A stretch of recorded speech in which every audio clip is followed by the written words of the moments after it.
सभी को मेरा नमस्कार। आप सभी का स्वागत है हमारे हॉन्टेड सॉल्यूशन यूट्यूब चैनल पर। आज मैं कृणाल आपको एक ऐसा अद्भुत और रहस्यमयी अनुभव सुनाने जा रहा हूं जो मध्य प्रदेश के बालाघाट जिले के एक छोटे से गांव मानेगांव का है। यह अनुभव जिनका है उनका नाम है अशोक जी नेरकर।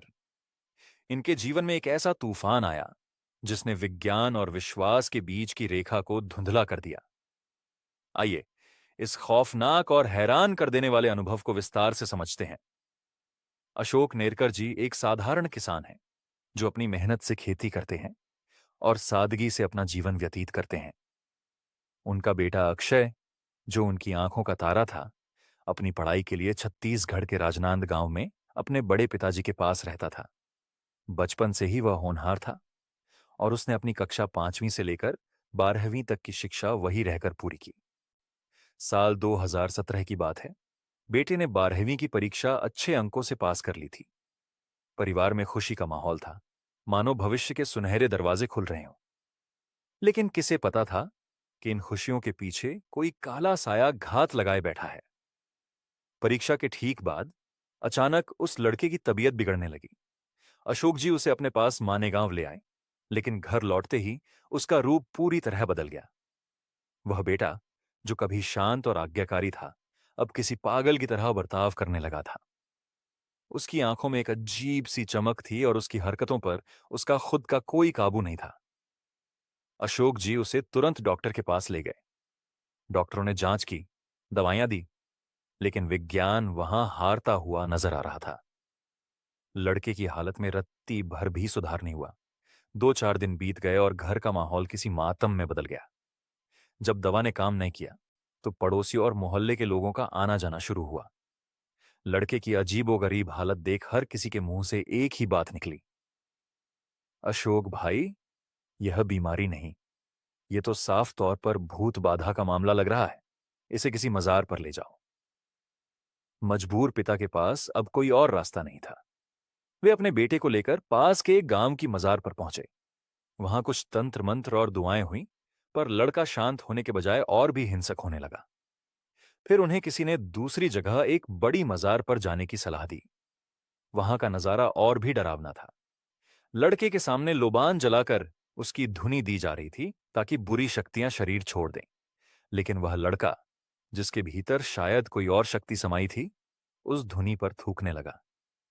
इतना ही नहीं, उसने अपने हाथ पैरों से मारकर उस जलते हुए लोबान को फेंक दिया। वह किसी भी धार्मिक या सात्विक चीज को बर्दाश्त नहीं कर पा रहा था। हर कोशिश नाकाम हो रही थी और अशोक जी का बेटा उनकी नजरों के सामने किसी अंधेरी खाई में गिरता जा रहा था। अशोक जी के बेटे की हालत अब ऐसी हो चुकी थी जिसे देखकर कलेजा कांप जाए। वह अब महज एक बीमार लड़का नहीं रहा था, बल्कि उसकी देह किसी खौफनाक प्रेत आत्मा का घर बन चुकी थी। वह अचानक चीखता, गालियां देता और सामने आने वाले किसी भी शख्स को मारने के लिए झपट पड़ता। सबसे डरावना नजारा तब होता जब उसका शरीर बिना किसी वजह के जोर जोर से डोलने लगता, मानो उसके भीतर बैठा कोई अनजाना साया उसे नियंत्रित कर रहा हो। मजार के मौलवी ने भी हाथ खड़े कर दिए थे। उन्होंने साफ कह दिया, अशोक भाई, इसे यहां आराम नहीं मिलेगा, इसकी बला बहुत भारी है, इसे कहीं और ले जाओ। मजार से थक हार कर अशोक जी उसे अस्पताल ले गए। डॉक्टर ने स्थिति की गंभीरता देखते हुए उसे 2 हैवी डोज के इंजेक्शन लगाए ताकि वह शांत हो सके और कम से कम सो सके। लेकिन कुदरत का करिश्मा देखिए, उन इंजेक्शनों का उस लड़के पर रत्ती भर भी असर नहीं हुआ। उसकी आंखों से नींद कोसों दूर थी। वह वैसे ही पागलों की तरह हरकतें करता रहा। अस्पताल से घर वापसी तो हुई, पर सुकून की एक किरण भी साथ नहीं आई। अशोक जी को अपने बेटे के पीछे दर दर भटकना पड़ता था, जिसकी वजह से घर के कामकाज ठप हो गए थे। उनकी बूढ़ी मां को इस उम्र में खेत जाकर गाय भैंसों को चराना पड़ता था। एक शाम सूरज ढलने को था और मां जानवरों को लेकर घर लौटी। जैसे ही उन्होंने जानवरों को खूंटे से बांधा और घर के भीतर कदम रखा, तभी अचानक वह लड़का बिजली की फुर्ती से उठा और अपनी ही दादी को मारने के लिए जानलेवा अंदाज में दौड़ा। अशोक जी ने ऐन वक्त पर उसे दबोच लिया, वरना उस शाम कोई बड़ी अनहोनी हो सकती थी। अपने ही खून को अपनों का दुश्मन बनते देख अशोक जी का सब्र टूट गया। रिश्तेदारों को बुलाकर लड़के को तुरंत तुमसर के एक बड़े अस्पताल ले जाया गया, जो भंडारा जिला महाराष्ट्र में है। डॉक्टर ने उसे देखा और दिमाग का सीटी स्कैन करवाने की सलाह दी। उम्मीद की एक आखिरी लौ जली थी। अशोक जी ने तंगी के बावजूद 7,000 रुपये खर्च किए और टेस्ट करवाया। जब रिपोर्ट आई तो डॉक्टर ने कहा, अशोक जी, रिपोर्ट पूरी तरह नॉर्मल है, इसे कोई बीमारी नहीं है। अशोक जी गिड़गिड़ाए, डॉक्टर साहब, कुछ तो करिए, इसका इलाज करिए। डॉक्टर ने बेबसी से अपना सिर हिलाया और कहा, जब इसे कुछ हुआ ही नहीं है तो मैं दवा किस चीज की दूं? मेरे पास इसका कोई इलाज नहीं है। डॉक्टर ने महज एक दर्द निवारक दवा दी और उन्हें घर भेज दिया। अशोक जी समझ चुके थे कि यह मामला अब दवाओं और डॉक्टरों की हद से बाहर निकलकर किसी काली दुनिया के जाल में फंस चुका है। अशोक जी ने हार नहीं मानी। उन्हें लगा कि शायद भंडारा के बड़े अस्पताल में कोई बड़ा डॉक्टर उनके बेटे की नस पकड़ लेगा। वे उसे वहां ले तो गए, लेकिन वहां जो हुआ उसने अशोक जी के होश उड़ा दिए। अस्पताल में बेटे को शौचालय जाना था तो अशोक जी उसे लेकर गए। वहां अचानक बेटे ने अपनी जुबान बाहर निकाली। वह कोई सामान्य दृश्य नहीं था। जुबान जितनी बाहर आ सकती थी उतनी बाहर निकली हुई थी। लेकिन सबसे डरावनी बात यह थी कि वह पूरी तरह से कोयले जैसी काली थी। ऐसा लग रहा था मानो किसी ने उस पर गहरा काला पेंट पोत दिया हो। शोक जी घबरा गए। उन्होंने अपनी उंगलियों से उस काली जुबान को मुंह के अंदर धकेलने की कोशिश की, पर वह सख्त हो गई थी। करीब 15 मिनट तक वह जुबान बाहर ही रही और फिर अचानक, जैसे कुछ हुआ ही ना हो, वह अपने आप अंदर चली गई। डॉक्टर ने कुछ दवाइयां दी और अशोक जी उसे लेकर सीधे अपने ससुराल सिंधपुरी चले गए। सिंधपुरी में लोगों ने सलाह दी कि इसे तुरंत नागपुर के बड़े अस्पताल ले जाओ, क्योंकि अब उसकी हरकतें हिंसक होती जा रही थीं। यह वर्ष 2017 में नवरात्रि से ठीक पहले का समय था। अशोक जी की पत्नी, जो अब तक अपने घर पर थी, बेटे की खबर सुनकर बदहवास होकर अपने मायके सिंधपुरी पहुंची। जैसे ही उन्होंने हाथ पांव धोकर घर के भीतर कदम रखा, नियति ने एक और क्रूर प्रहार किया। अचानक अशोक जी की पत्नी भी ठीक वैसी ही हरकतें करने लगी जैसी उनका बेटा कर रहा था। जो औरत चंद लम्हे पहले तक बिल्कुल भली चंगी थी, वह एकाएक पागलों की तरह व्यवहार करने लगी। अब अशोक जी के सामने एक नहीं, बल्कि दो दो जिंदगियां दांव पर थीं। घर के भीतर मां और बेटा दोनों ही किसी अनजानी शक्ति के वश में थे। न डॉक्टर काम आ रहे थे, न दवाइयां। हालत इतनी बेकाबू हो गई कि अशोक जी के साले ने तुरंत एक गाड़ी किराए पर ली। मां और बेटे दोनों को जबरन गाड़ी में बिठाया गया। अशोक जी अब समझ चुके थे कि यह लड़ाई किसी वायरस या बैक्टीरिया से नहीं, बल्कि किसी ऐसी ताकत से है जिसे विज्ञान नहीं मानता। गाड़ी तेजी से पास के एक गांव की ओर दौड़ रही थी, जहां एक पंडित के बारे में सुना गया था कि वह ऐसी बलाओं का काट जानता है। अशोक जी की आंखों में आंसू थे और मन में बस एक ही सवाल, क्या उनकी पत्नी और बेटा कभी पहले जैसे हो पाएंगे? गाड़ी अभी शुरू ही हुई थी कि अचानक अशोक जी की पत्नी का गला जैसे सूख गया हो। उन्होंने तड़पते हुए पानी मांगा। घर से एक गिलास पानी लाया गया, लेकिन उन्होंने उसे हाथ तक नहीं लगाया। उनकी आंखों में एक अजीब सी जिद्द थी। उन्होंने चिल्लाकर कहा, मुझे गिलास से नहीं, पूरी घाघर से पानी पीना है। अशोक जी और उनके साले समझ चुके थे कि यह प्यास किसी इंसान की नहीं है। आनन फानन में 8 लीटर पानी से भरी एक स्टील की घाघर लाई गई। पत्नी ने उसे मुंह लगाया और गाड़ी चल पड़ी। पंडित के घर पहुंचने में महज 15 मिनट लगे थे, और विश्वास कीजिए, उस वक्त उन्होंने वो पूरी 8 लीटर की घाघर खाली कर दी। गाड़ी रुकी तो उन्होंने फिर से पानी मांगा। प्यास बुझने का नाम ही नहीं ले रही थी। गांव पहुंचते ही फिर से 8 लीटर पानी भरा गया और उन्होंने देखते ही देखते वो दूसरा घड़ा भी गटक लिया। कुल 16 लीटर पानी। एक सामान्य इंसान के लिए इतना पानी पीना नामुमकिन है, लेकिन वहां तो कोई और ही खेल चल रहा था। अब जो हुआ उसने विज्ञान के सारे नियमों को निस्तनाभूत कर दिया। पानी तो अशोक जी की पत्नी पी रही थी, लेकिन उसका परिणाम उनके बेटे के शरीर पर दिख रहा था। बेटा, जो पास ही बैठा था, हर 10 मिनट में पेशाब करने लगा। ताज्जुब की बात यह थी कि उसे होश ही नहीं रहता था कि वह क्या कर रहा है। वह अपनी पैंट में ही पेशाब कर देता और उसे इस बात का जरा भी एहसास नहीं होता था। वह 16 लीटर पानी जो पत्नी ने पिया था, उसे बेटे ने 1 घंटे के भीतर हर 10 मिनट में पेशाब करके शरीर से पूरी तरह बाहर निकाल दिया। ऐसा लग रहा था मानो दोनों के शरीर किसी अदृश्य तार से जुड़े हुए हों। पंडित के घर पहुंचते ही इलाज का तामझाम शुरू हुआ। पंडित ने मंत्रों का उच्चारण किया, दिया जलाया और नींबू उतारकर बाहर फेंकने को कहा। अशोक जी बड़ी उम्मीद से सब देख रहे थे।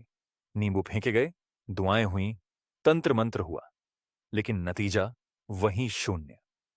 न बेटे की पागलों जैसी हरकतें कम हुईं, न पत्नी का वो डरावना रूप बदला। पंडित की सारी विद्या उस काली शक्ति के सामने छोटी पड़ गई। हार मानकर बुझे हुए मन से अशोक जी दोनों को वापस घर लेकर आ गए। रात गहरा रही थी और डर अब उनके घर की दीवारों में समा चुका था। सवाल अब भी वही था, अगर दवा और दुआ दोनों हार गई तो अब सहारा किसका? अशोक जी के घर में अब एक अजीब सा तमाशा शुरू हो चुका था।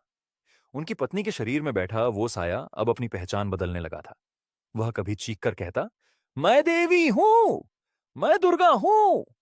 लेकिन सच तो यह था कि वह कोई देवी नहीं, बल्कि एक धूर्त प्रेत था, जो भक्ति का चोला ओढ़कर अशोक जी के परिवार को गुमराह कर रहा था।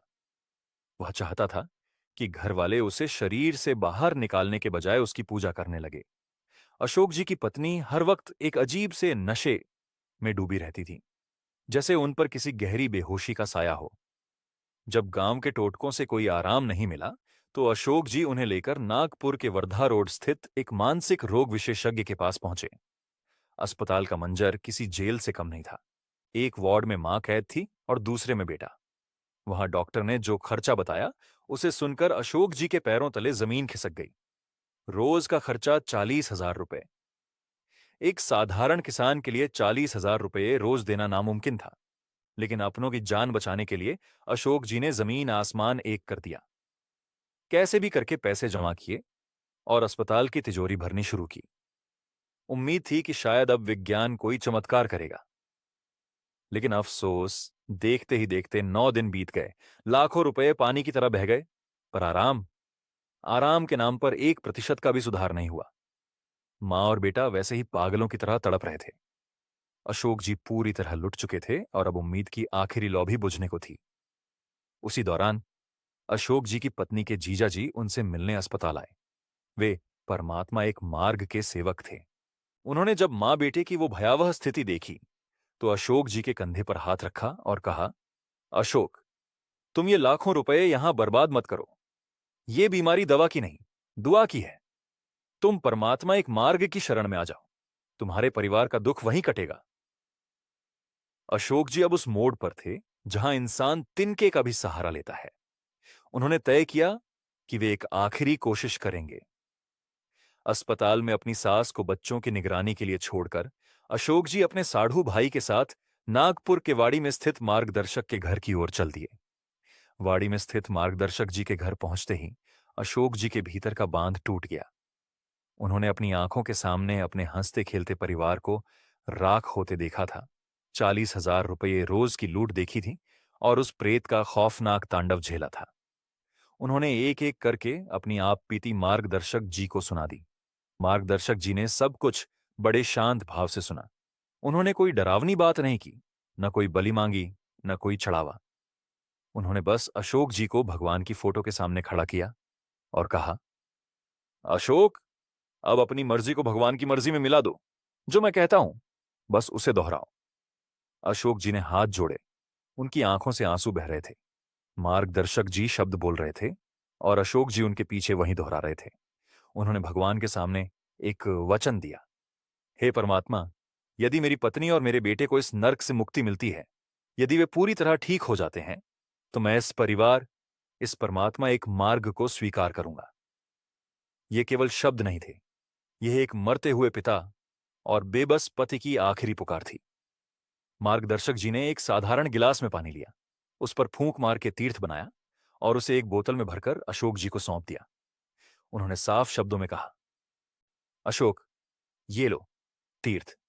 अब सीधे अस्पताल जाओ और अपनी पत्नी और बेटे को ये पिला दो। विश्वास रखो, अब तुम्हारा दुख कटने का समय आ गया है। अशोक जी ने उस बोतल को ऐसे पकड़ा जैसे कोई डूबता हुआ इंसान तिनके को पकड़ता है। लाखों की दवाइयां जो 9 दिनों में नहीं कर पाई, क्या वो एक बोतल पानी कर दिखाएगा? वे दोनों तेजी से अस्पताल की ओर आए। अशोक जी हाथ में तीर्थ की वो बोतल लेकर सबसे पहले महिला वार्ड की ओर भागे। वहां उनकी पत्नी भर्ती थी। वार्ड के दरवाजे पर तैनात नर्स ने उन्हें रोका और शक भरी निगाहों से उस पानी की बोतल को देखा। नर्स के मन में डर था। उसने कड़वाहट से पूछा, अशोक जी, इस पानी में कहीं जहर तो नहीं मिलाया आपने? अशोक जी का दिल पहले ही दुखों से छलनी था।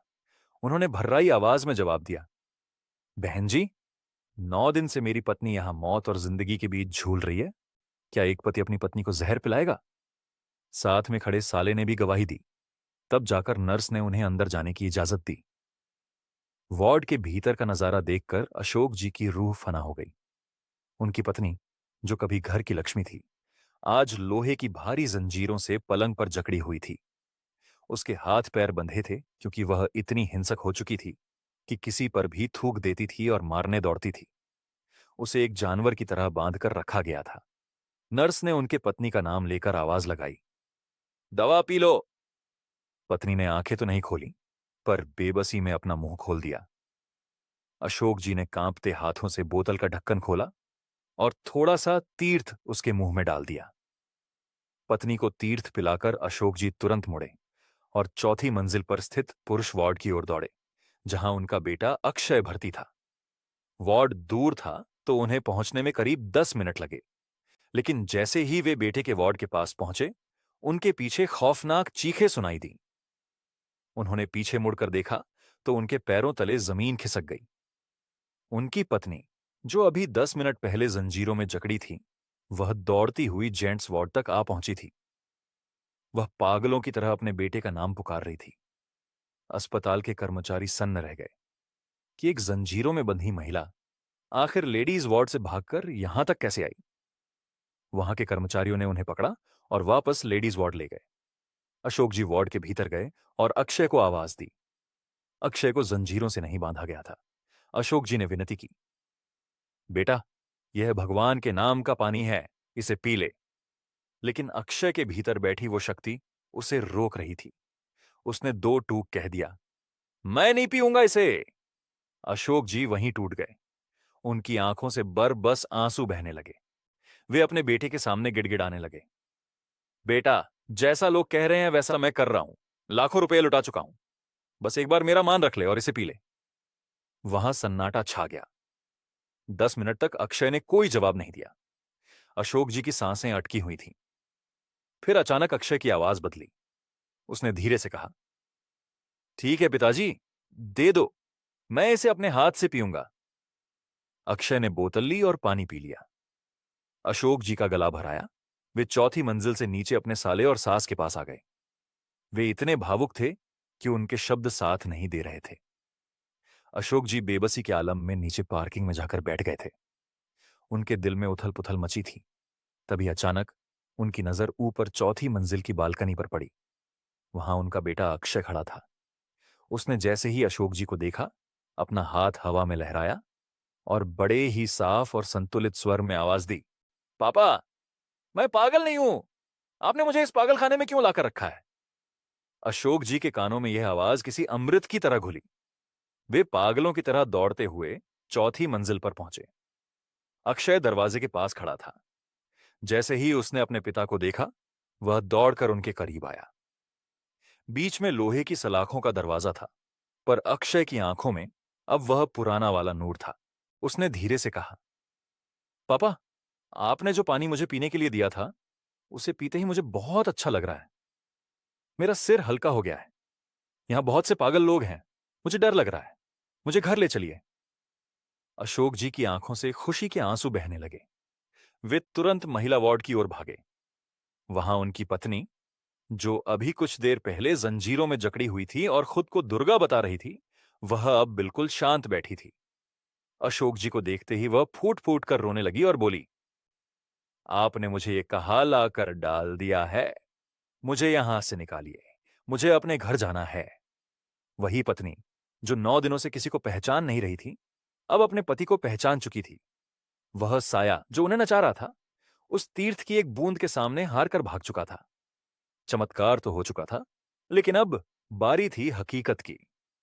अशोक जी सीधे डॉक्टर के केबिन में पहुंचे और भर्राई आवाज में पूछा, डॉक्टर साहब, अब हमारा कितना बिल बाकी है? डॉक्टर ने कंप्यूटर पर उंगलियां चलाई और बेरुखी से कहा, 40,000 रुपए और जमा करने होंगे। अशोक जी के पैरों तले जमीन खिसक गई। दशहरा का त्योहार था, बैंक बंद थे और जेब पूरी तरह खाली हो चुकी थी। चाहकर भी वे उस वक्त अपने परिवार को उस नर्क से बाहर नहीं निकाल पा रहे थे। मजबूरी में उन्हें 2 दिन और वहीं रुकना पड़ा, क्योंकि पैसे का इंतजाम नहीं था। अंत में उनके कुछ दयालु रिश्तेदारों ने हाथ बढ़ाया और पैसे उधार दिए। अशोक जी ने कांपते हाथों से बिल भरा और अपनी पत्नी और बेटे को उस अस्पताल की काली दीवारों से हमेशा के लिए आजाद करवाया। लाखों की दवाइयां जो 9 दिनों में नहीं कर पाई, वो एक छोटे से ढक्कन भर पानी ने महज आधे घंटे में कर दिखाया। अस्पताल के उन 11 दिनों ने अशोक जी को जीवन का सबसे बड़ा सबक सिखा दिया था। 9वें दिन तीर्थ की कुछ बूंदों ने जो चमत्कार किया, उसने लाखों की दवाइयों को बौना साबित कर दिया। लेकिन उन 2 अतिरिक्त दिनों की मजबूरी और अस्पताल की फीस ने अशोक जी की कमर तोड़ दी थी। जब वे डिस्चार्ज होकर बाहर निकले तो उनके हाथ में 3,80,000 रुपए का भारी भरकम बिल था। एक साधारण किसान के लिए यह रकम किसी पहाड़ जैसी है। लेकिन अशोक जी खुश थे, क्योंकि उनके पास उनके जीवन की सबसे बड़ी दौलत, उनका बेटा और पत्नी, सही सलामत और होश में थे। अस्पताल से निकलते ही वे सीधे नागपुर में वाड़ी स्थित उन मार्गदर्शक जी के घर पहुंचे, जिन्होंने उन्हें तीर्थ बनाकर दिया था। अशोक जी ने मार्गदर्शक जी को नमस्कार किया और कहा, आपके दिए उस तीर्थ ने कमाल कर दिया। मेरा परिवार मौत के मुंह से वापस आ गया है।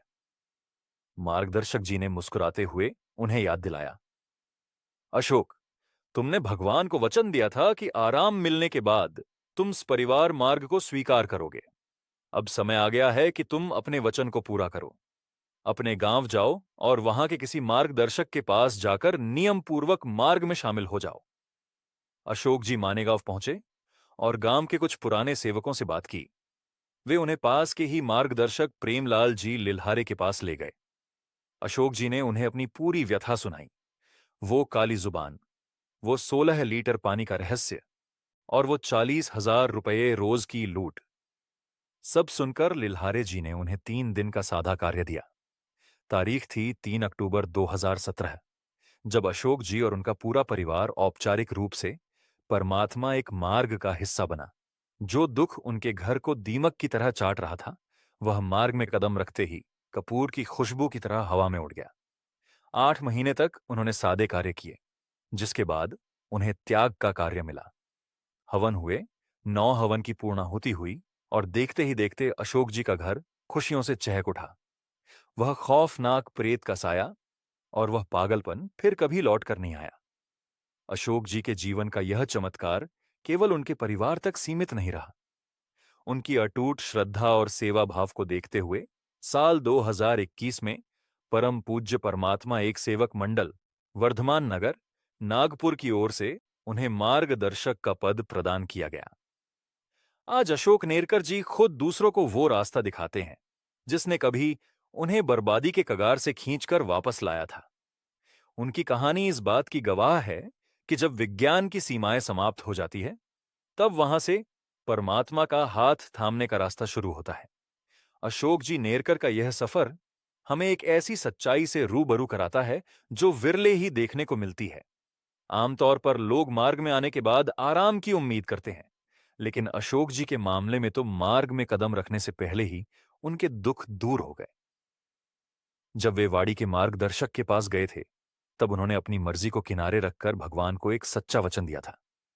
उन्होंने कहा था, हे परमात्मा, अगर मेरे अपने ठीक हो गए तो मैं इस परिवार आपकी शरण में आऊंगा। उन्होंने यह शब्द केवल जुबान से नहीं, बल्कि अपने अंतर्मन से कहे थे। और जैसे ही उन्होंने उस वचन का पालन करने की ठानी, कुदरत ने अपना करिश्मा दिखा दिया।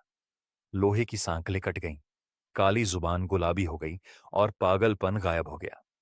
अक्सर हम देखते हैं कि कुछ परिवार मार्ग में तो आ जाते हैं, लेकिन महीनों बीत जाने के बाद भी उन्हें वैसी राहत नहीं मिलती जैसी अशोक जी को मिली। इसका कारण क्या कहती है?